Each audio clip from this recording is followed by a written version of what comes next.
In case you haven't noticed, the 2020 election has already started. And you're about to hear a lot of tired old pro-abortion lines about women's health and reproductive rights. In this episode of Explicitly Pro-Life, I'm going to break down some of the most common arguments you're going to hear and what it really means when you hear a Democratic presidential candidate say it.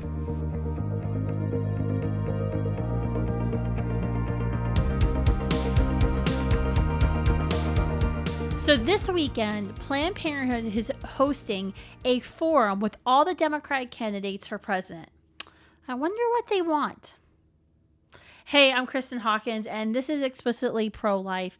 I hope you subscribe to my podcast by now. You go to YouTube, iTunes, wherever you get your podcasts, subscribe to this podcast. Make sure you're not just waiting to see sort of short clips that we put on Facebook. In this episode, Explicitly Pro-Life, though, I want to talk just about what you're going to be hearing right now in the 2020 presidential election cycle. And yes, the election cycle is already upon us. I know you haven't started receiving mail or seeing a lot of commercials, but you soon will. This weekend in Charleston, South Carolina, Planned Parenthood is actually hosting a forum for all the Democratic presidential candidates. And you know what they're going to be talking about, and you know why they're there. I want to break down kind of the three most common arguments you're going to hear from the Democratic presidential candidates, i.e. the abortion candidates. So the first one is that we need to repeal the Hyde Amendment and have taxpayers, American taxpayers, directly fund abortions.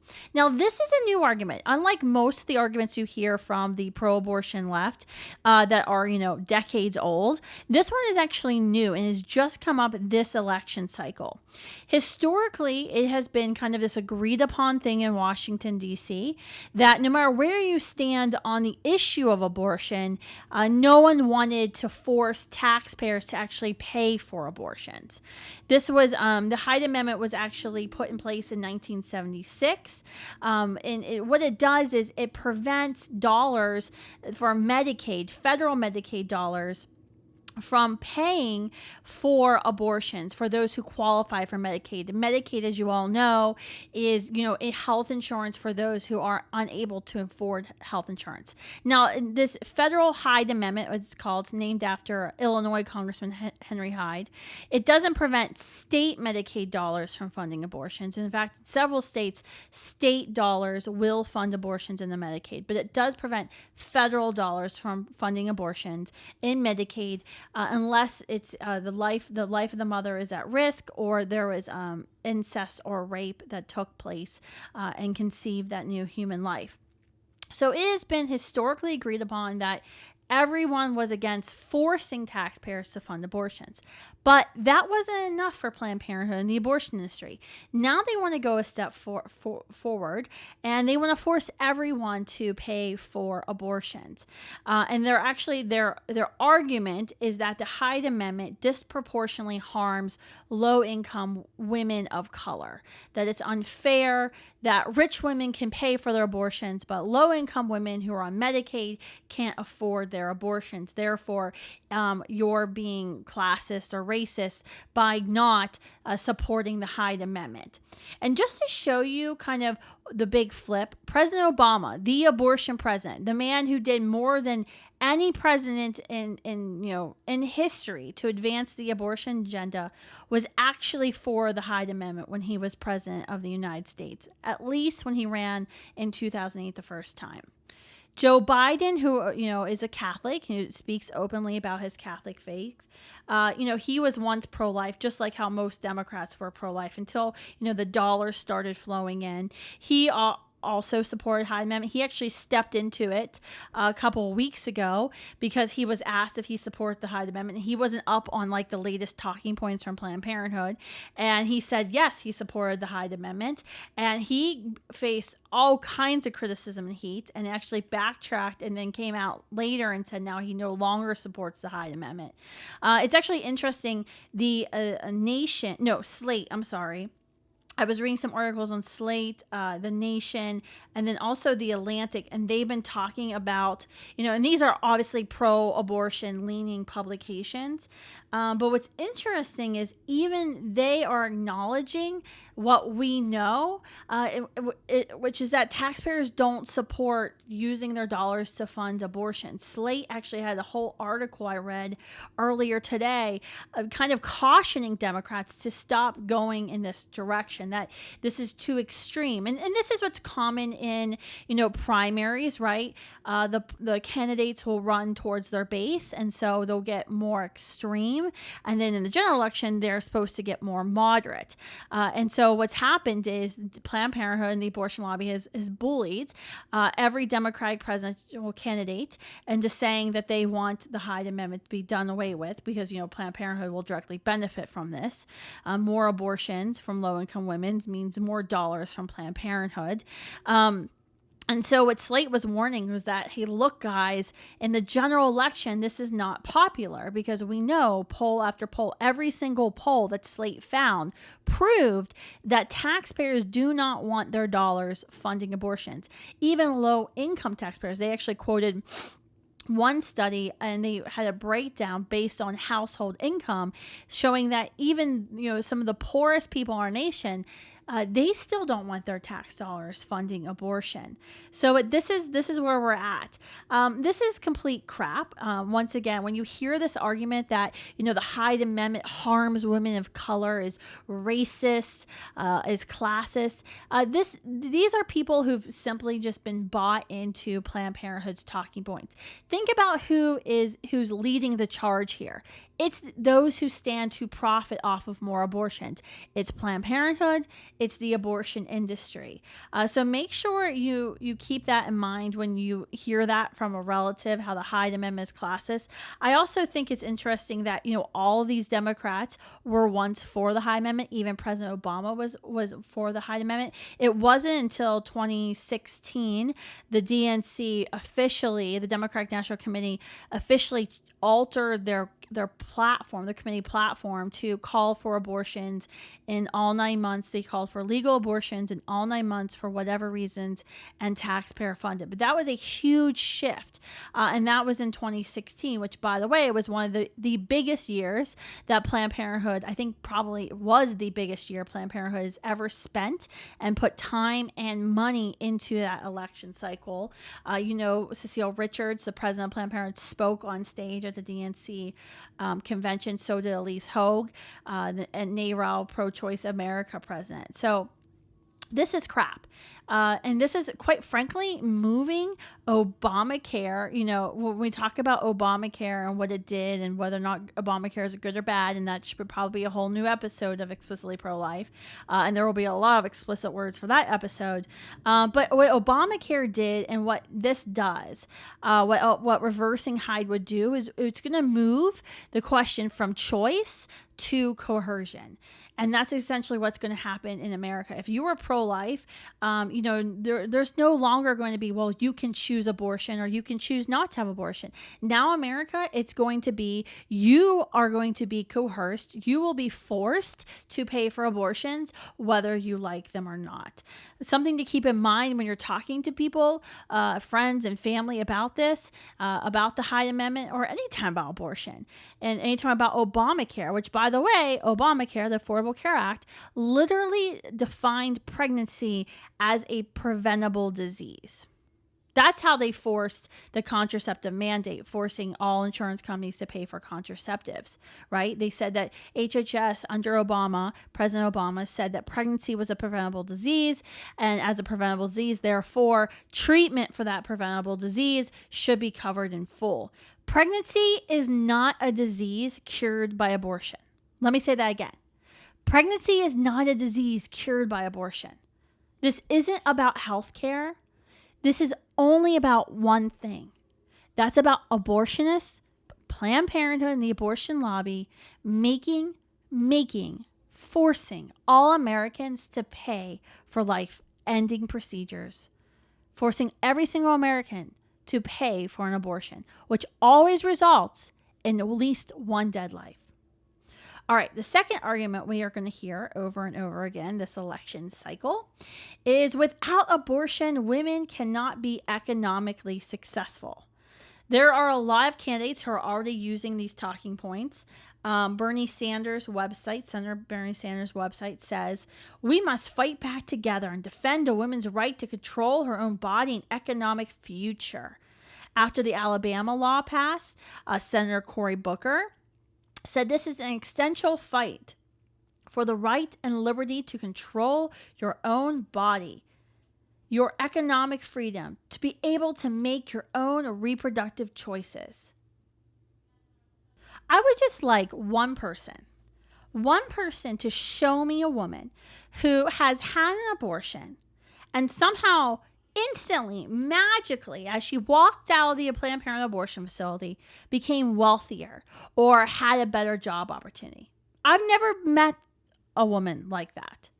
That's because abortion doesn't get the root cause of why a woman is living in poverty, why she's in an abusive relationship. Having an abortion doesn't take her out of abusive relationship, doesn't take her out of poverty.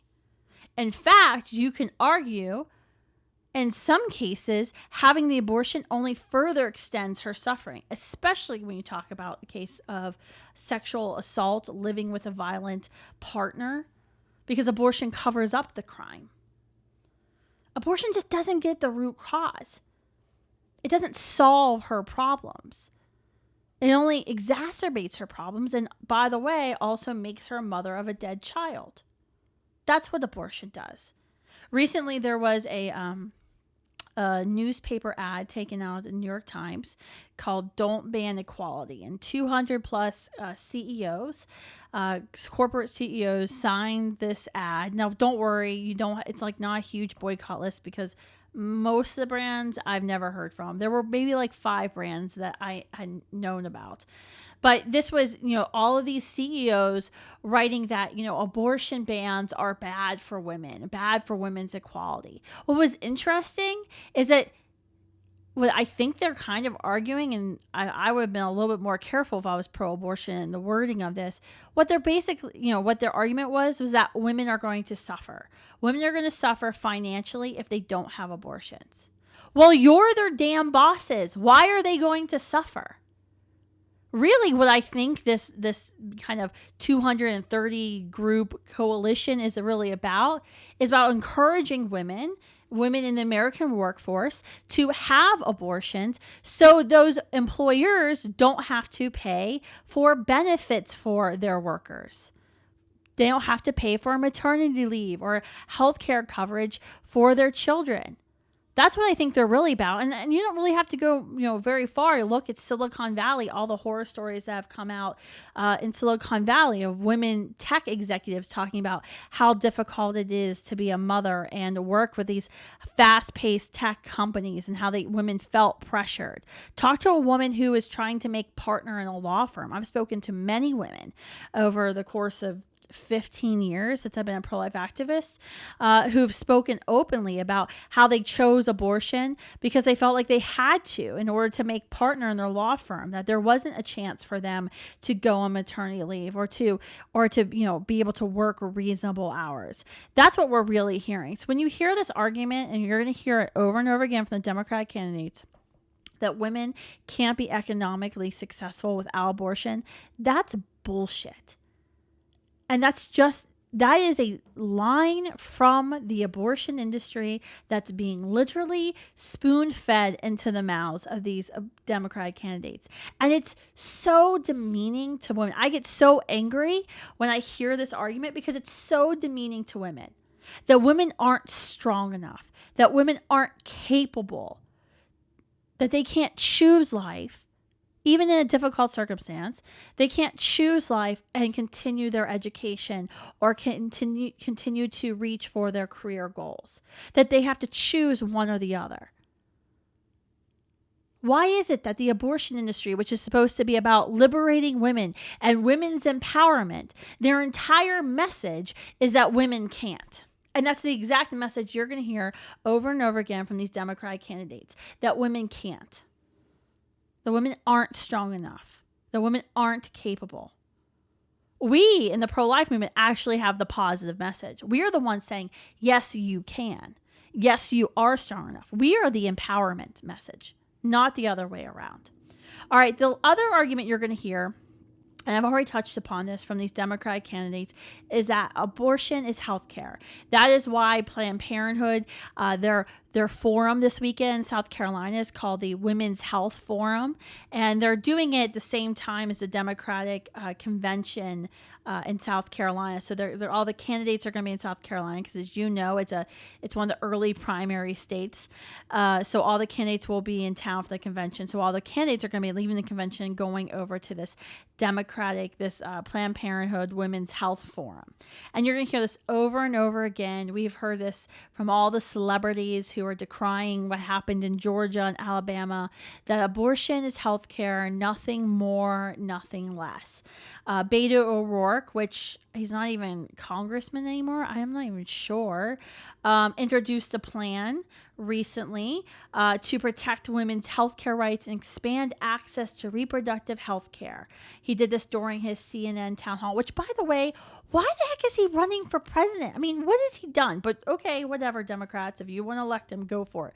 Actually, please vote for him in the primary. In a May roundtable, Senator Gillibrand said that she told a group of women's healthcare providers that abortion was a human right. I saw an interesting meme on Facebook recently that anytime I hear this, abortion is a human right talking point, I think about it now. It said, abortion is the only medical procedure that aims for 100% death rate of the patient. Think about that. Abortion is the only medical procedure that aims for 100% death rate.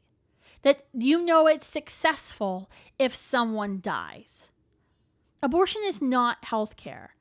We know abortion is not healthcare because healthcare doesn't kill people, doesn't intentionally go in and end the lives of other human beings, which we know that's what abortion does. Now, the pro-abortion left wants to use these terms, healthcare, and they want to use the term reproductive rights or reproductive justice. Why? Because they don't want you to actually say the word abortion. They don't want to have to actually say what it is they're supporting. I always find it interesting if you're talking to an abortion supporter, and if they say abortion is healthcare, say, oh, interesting. Describe that procedure for me. What happens in that abortion? Make them defend abortion. Make them show you that abortion isn't innately a violent act that oppresses another human being. Make them defend that. We also know abortion's actually, not only does it kill the baby, abortion's actually really harmful for women. This is something that's really never talked about. We know it's been linked to higher rates of breast cancer, depression, anxiety. A meta-analysis in 2011, the British Journal of Psychiatry, not a pro-life source, it was a 15-year meta-analysis, said that women experienced an 81% risk of mental health problems, and at least 10% of those mental health problems, were shown to be directly attributable to her abortion. We know women have a stronger tendency to attempt suicide. A Finnish study found that the mean annual suicide rate for all women was 11.3 per 100,000, but the rate for women following abortion was 34.7 per 100,000. So the suicide rate for women who had an abortion versus those who had not in Finland was 3 times higher. The suicide rate associated with birth, by contrast, was half the rate of all women and less than 1/6 the rate of suicide among women who had had abortions. We know there's been several studies linking PTSD to women's abortions. In 2003, an obstetrical and gynecological survey compiled the results of several studies on abortion. They showed that induced abortion increased the risk of placenta previa and later pregnancy by 50%. Placenta previa, the easiest way to describe it in a non-medical way, is basically that the placenta kind of hangs out over the cervix, grows over the cervix. And so when she goes into labor, she can bleed out. My sister and my nephew actually almost died of this in childbirth. It's very dangerous for her and for her child. She needs immediate care. A C-section is required, things like that. We also know abortion doubles the risk of preterm birth. And we know that there's been an epidemic of preterm births in our country, despite the fact that there's been a huge medical kind of outcry for how to lower preterm birth, all of these kind of preventative tools. And, doctors have been talking to their patients about how to prevent preterm birth, because preterm birth is very costly. It's very dangerous for the child. There's a lot of developmental and intellectually developmental delays that come with preterm birth. But we know this is because of abortion. And this is why, quite frankly, when you go in and you think you're pregnant to the OBGYN office, one of the first questions you get after how you're going to pay for it is, how many live births have you had? How many abortions have you had? How many miscarriages you have? Because this stuff, these risk factors are well known, despite the fact that the abortion industry won't talk about it, or ACOG, American College of Obstetricians and Gynecologists, don't want to ever talk about anything negative related to abortion because they're an abortion promotion machine. This is very common sense. We know this. We know that abortion, not only we have these health risk factors of preterm birth, placenta previa, but you have the emotional risk factors of PTSD, of depression, of suicide, of insomnia, of relationship issues. There was one study in the European Journal of Obstetrics and Gynecology said that as many as 60% of women who have an abortion experience some level of emotional distress afterwards. And 30% of women, this distress is classified as severe. Now, what's interesting is the abortion lobby will say, oh, this is because of the pro-lifers. That women have emotional distress following their abortions because we shame women. It's not true. Even if she never talks to any pro-life person in her life, she knows what's happened during that abortion. And she regrets that. And she has to make that choice. I mean, we, at Students for Life, we're doing kind of a comprehensive research study right now. And I can't give details on it. And I really want to, but I can't. I have to keep my mouth shut. However, one of the things I can share with you that's so striking is that mushy middle women, so women who are kind of in the middle from, I support abortion to I'm pro-life. So they're kind of I don't like abortion, but I wouldn't tell someone else not to have an abortion. Mushy middle women understand that she will suffer if she chooses abortion. She acknowledges that choosing the abortion is going to be emotionally painful for her because she's killing her child. And she'll actually use the words like killing and murder. But what happens is, in the crisis of that unplanned pregnancy, she kind of she sees it as a choice between herself and her baby.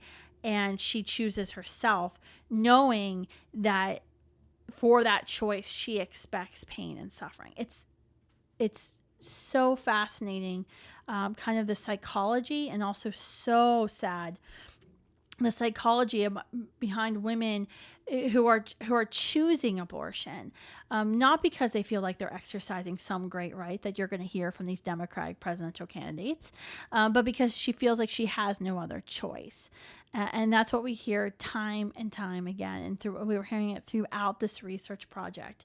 And it's fascinating. So it actually shows us that a lot of these talking points that you're going to hear from the Democratic candidates, they may make good, quick one-liners on the Fox News or CNN town hall or when they're debating somebody.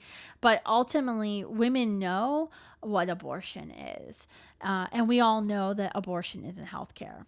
So I hope some of this helped you in your conversations that you're going to be having with your friends, your family, your loved ones, coworkers. When you're talking about the 2020 presidential election, the election is coming up. It's here. And so it's only going to continue to get worse in terms of kind of talking about abortion. If you're one of those people that doesn't like to talk about abortion, I feel really sorry for you, because abortion is going to be one of the key talking points. that's going to continue to come up throughout this cycle from now until November 2020. That's actually a really good thing for those of us in the pro-life movement, because we know the more we talk about abortion, the more we win, because truth is ultimately on our side. So I'm hopeful that this is helping you and you're informing some of your discussions that you're going to be having. Make sure to comment on our YouTube. On the YouTube page, if you subscribe, if you have suggestions for other podcast topics, questions you want me to help you answer, or kind of give you kind of a way to get the conversation started with those you know, you can also Instagram me or Facebook message me. But thanks for tuning in. I hope you subscribe to Explicitly Pro-Life.